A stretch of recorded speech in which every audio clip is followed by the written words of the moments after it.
नमस्कार, बहुत बहुत स्वागत है आप सबका हमारे खास प्रोग्राम हेल्थ स्पेशल में। आपके साथ मैं हूं तनु शर्मा। आज एक और नए एपिसोड के साथ हम आपसे जुड़ रहे हैं। आज हम बात करेंगे जॉइंट पेन और फिजियोथेरेपी की। जी हां, आज हम आपको फिजियोथेरेपी से जुड़ी वो तमाम जानकारियां देंगे जिनकी आपको जरूरत है।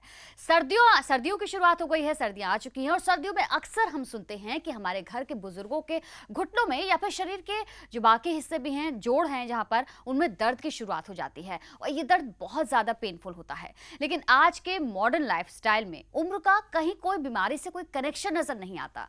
जब हम और आप भी जॉइंट पेन के शिकार होने लगते हैं, जिसका सीधा सीधा ताल्लुक हमारे गलत खान पान, गलत लाइफस्टाइल, गलत दिनचर्या की वजह से होता है। तो आज हम अपने इस पूरे शो में बात करेंगे आपसे कि कैसे जॉइंट पेन को फिजियोथेरेपी के जरिए दूर किया जा सकता है और किस तरीके की एक्सरसाइजेस के जरिए आप हमेशा फिट एंड फाइन रह सकते हैं। तो अगर आप भी हमारे शो का हिस्सा बनना चाहते हैं, कोई सवाल पूछना चाहते हैं, तो जुड़िए हमारे साथ। जॉइंट पेन और फिजियोथेरेपी से जुड़े कोई भी सवाल आप हमसे पूछ सकते हैं। नंबर्स हैं 0120335269 और 33526660। इन दोनों नंबर्स पर आप हमें कॉल कर सकते हैं। जॉइंट पेन और फिजियोथेरेपी से जुड़ी तमाम जानकारी ले सकते हैं, जिसके लिए हमारे खास मेहमान हमारे साथ मौजूद हैं जयपुर गोल्डन हॉस्पिटल के जाने माने फिजियोथेरेपिस्ट डॉक्टर नरेश कुमार। स्वागत है डॉक्टर आपका हमारे कार्यक्रम में। नमस्कार।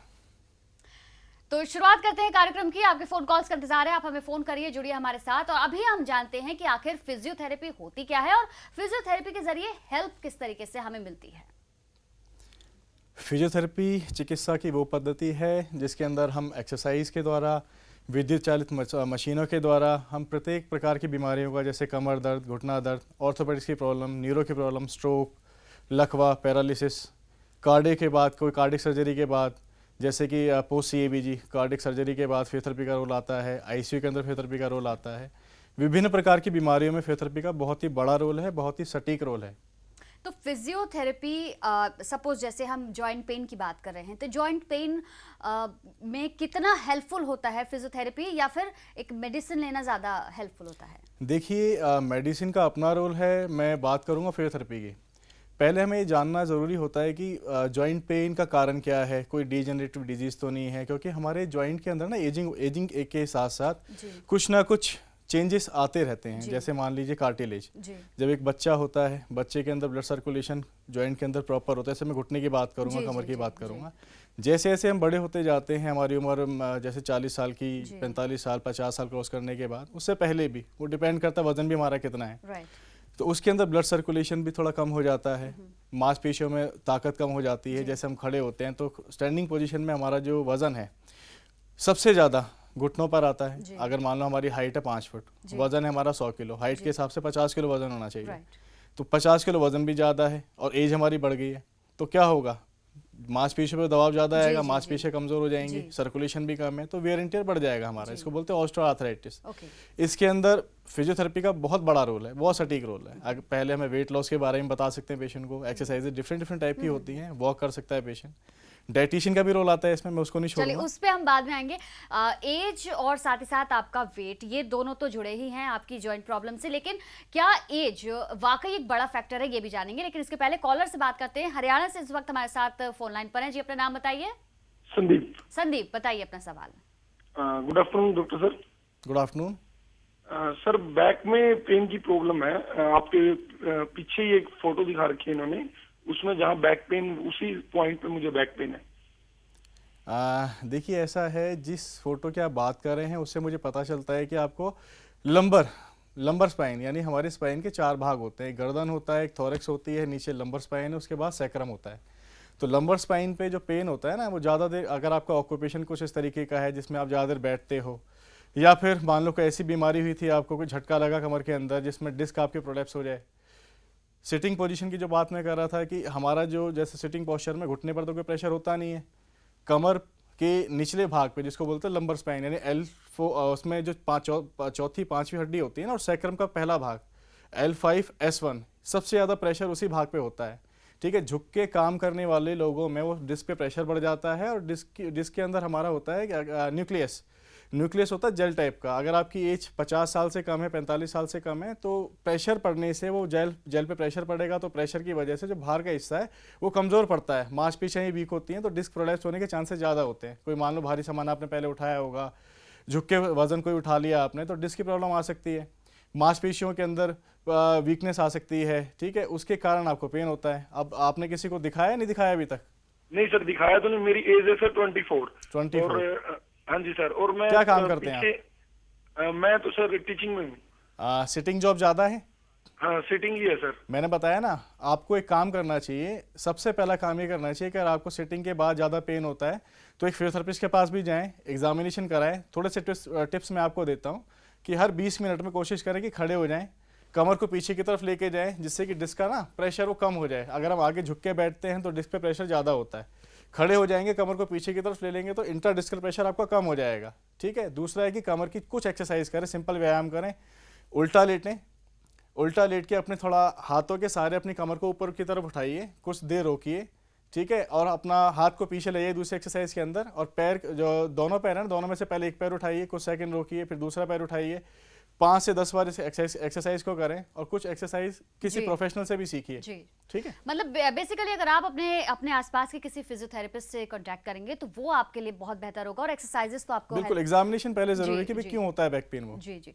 राजेंद्र भी हमारे साथ सूरत से, उन्होंने हमें कॉल किया है। स्वागत है राजेंद्र जी कार्यक्रम में, अपना सवाल बताइए।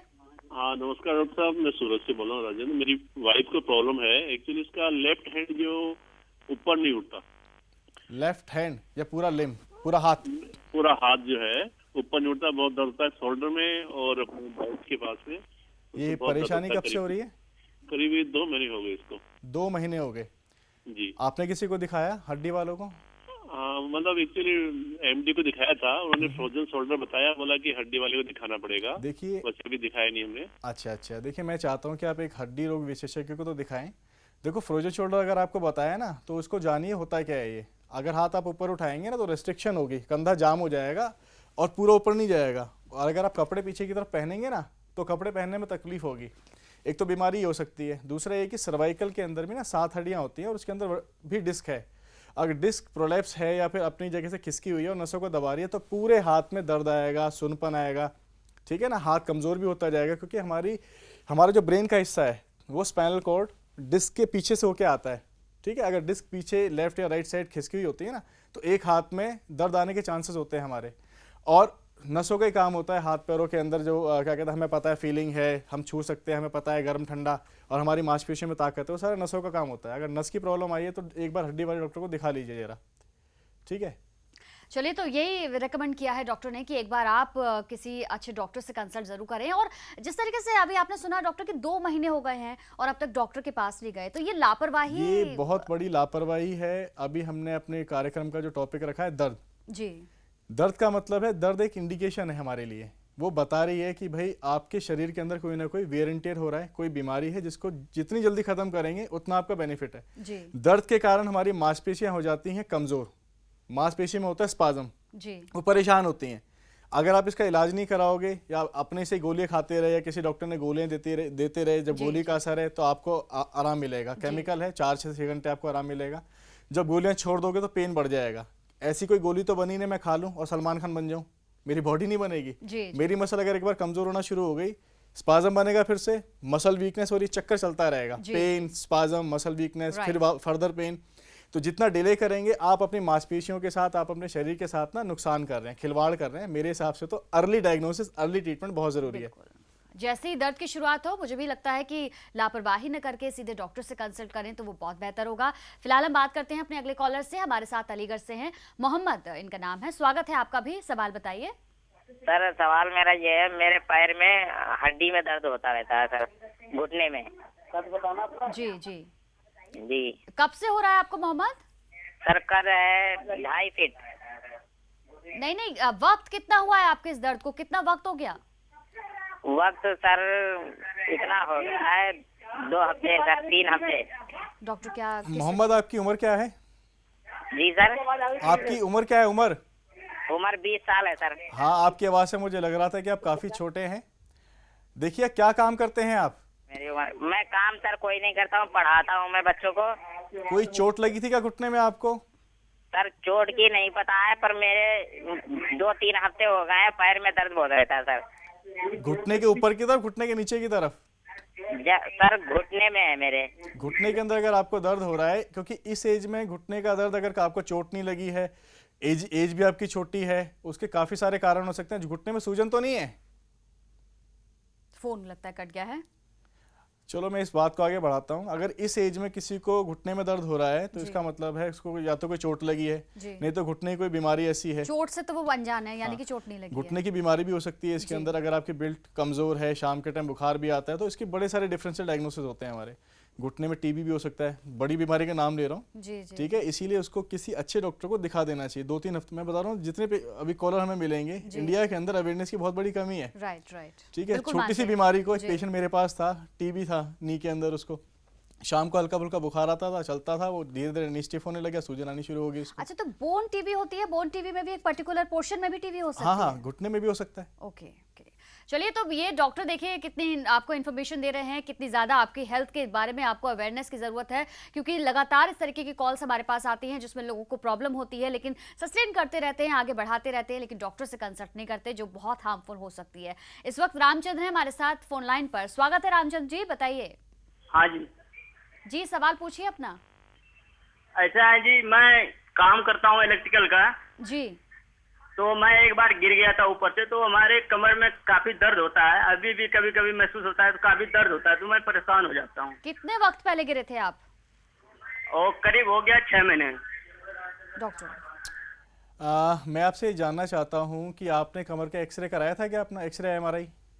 नहीं सर, मैं थोड़ा सा सोचा था कि हल्का फुल्का प्रॉब्लम है तो ठीक हो जाएगा, लेकिन अभी ज्यादा ही कुछ दर्द आप होता है। ये प्रोग्राम सुन रहे थे मेरा जो हमने अभी चालू कर रखा है? मैंने बताया कि बीमारी जब छोटी होती है, मान लो आपको चोट लगी, आपकी मांसपेशियां कमजोर हो गई होंगी, हल्का फुल्का पेन हुआ, आपने रेस्ट कर लिया, रेस्ट में क्या होती है, नेचुरल हीलिंग हो जाती है। रेस्ट मिलता है, मसल के ऊपर लोड तो है नहीं, सो जाओगे ठीक हो जाएगा, फिर काम करोगे फिर बढ़ जाएगा, तो धीरे धीरे करके बीमारी बढ़ जाती है। आप एक काम करें, अगर कोई ऐसी दिक्कत नहीं है कि जिससे गिरने के बाद पैरों के अंदर कोई ऐसा तो नहीं आ रहा है कि सुनपन आ रहा है, कमर की चोट के कारण पैरों के अंदर भी परेशानी आ सकती है। अगर वो परेशानी नहीं है तो आप सिंपल सी 2-4 एक्सरसाइज करिए, वॉक करिए सुबह सुबह उठ के। मैं कहता हूँ धूप में वॉक करिए, उसका बेनिफिट ये है कि धूप से मिलती है विटामिन डी, और कैल्शियम की जो कमी होती है ना, वो विटामिन डी की डेफिशिएंसी से और बढ़ जाती है। तो खाने पीने में दूध पीजिए, दूध में थोड़ा हल्दी डाल लीजिए, और सनलाइट में वॉक करें आप। और कुछ एक्सरसाइज अपने आसपास कोई अच्छा फिजियोथेरेपी सेंटर हो वहाँ जाके सीखें, क्योंकि एक्सरसाइज भी चेंज होती हैं। कुछ बेसिक सिखाएंगे आपको, उसके बाद फिर ताकत की एक्सरसाइज सिखाएंगे, तो सारी ट्रेनिंग होती है। ठीक है जी। बेसिकली लापरवाही ना करें अपने साथ, एक बार जाएं डॉक्टर से कंसल्ट करें, जो भी एक्सरसाइजेज वो बताते हैं अच्छे फिजियोथेरेपिस्ट को दिखाएं, और उसके बाद अपनी जो प्रॉब्लम है उसे सॉर्ट आउट करें। ईश्वर चंद भी हैं इस वक्त फोन लाइन पर। ईश्वर, आप बताइए अपनी समस्या। हाँ नमस्कार मैम, मैं सिक्किम से बोल रहा हूँ। जी बताइए। हाँ डॉक्टर साहब, मुझे जो है ना लंबर स्पॉन्डिलाइसिस, अभी जो 2-3 पहले कॉलर अभी बता रहे थे। जी जी बताएं। हाँ, वो कमर की दर्द है, और फिजियोथेरेपी से उसका कैसे लाभ हो पाएगा? आपकी उम्र क्या है सर? 48 ईयर्स। 48, ठीक है। इस उम्र के, चलिए, तो मैं आपको रोक रही हूँ डॉक्टर यहाँ पे, दरअसल एक ब्रेक का वक्त हो गया है। ईश्वर जी, आप हमारा कार्यक्रम देखते रहिए। एक छोटे से ब्रेक पर रुक रहे हैं, ब्रेक के बाद तुरंत लौटते हैं और उसके बाद बताते हैं, डॉक्टर बताएंगे आपको कि आपकी समस्या का समाधान क्या है। छोटा सा ब्रेक।